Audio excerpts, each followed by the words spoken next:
Good morning! Good morning po sa inyo lahat. Ito, kapag sinabing kakanin, di pa huli dyan ang mga taga San Mateo Rizal. Tsaka ang kanilang mga pambato ang garantisadong masarap.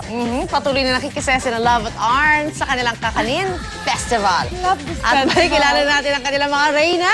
Morning, guys! Ang laki, ah. Gigantic. Mga blanca. Ayan, gayahin na naman kita sa lahat ng gagawin mo.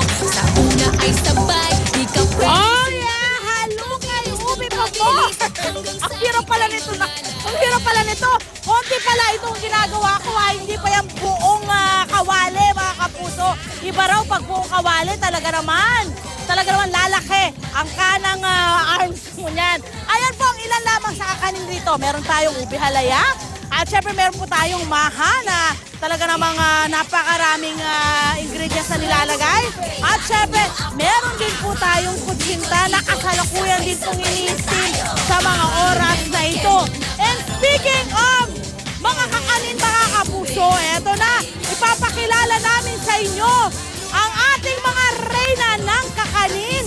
Umpisahan po natin sa reyna ube halaya na si Marcelina Cruz. Naglalako po ng kakanin. Specialty niya po ay ang ube halaya. Ayan, makikita ho natin ang ating reyna ng ube halaya, mga kapuso. Naiwan si Kuya. Kasi ganun talaga ang mga nagtitinda at naglalako. Nagmamadali talaga para makabenta ng marami. Next po natin ay Reyna Puto. Ang Reyna Puto ay si Nanay Dolores Angel. 20 years na nagtitinda ng kakanin. At hindi po mawawala ng tindang puto. Okay, ang next po natin. Ang Reyna naman. Nandun kayo sa gitna para makita kang yan. Reyna naman po ng bibingka. Si Nanay Leti Katyang, 15 years na pong nagtitinda ng kakanin.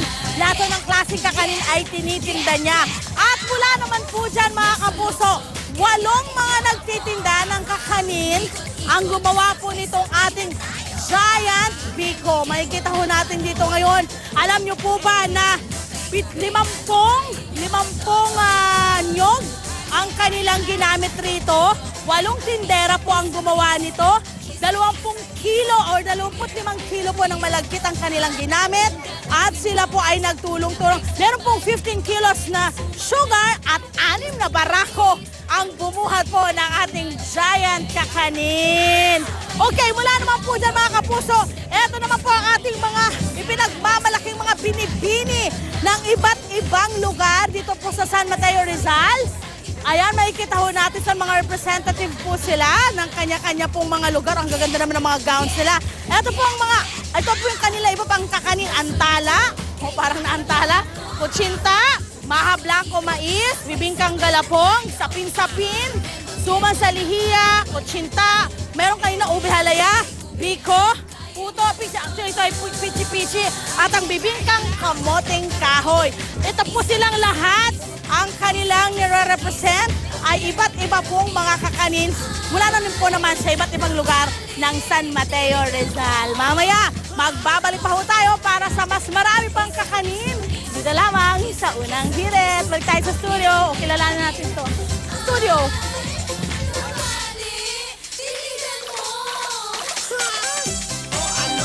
Sasali ba kayo? Humanda ang lahat. Pwede dito kahit sino.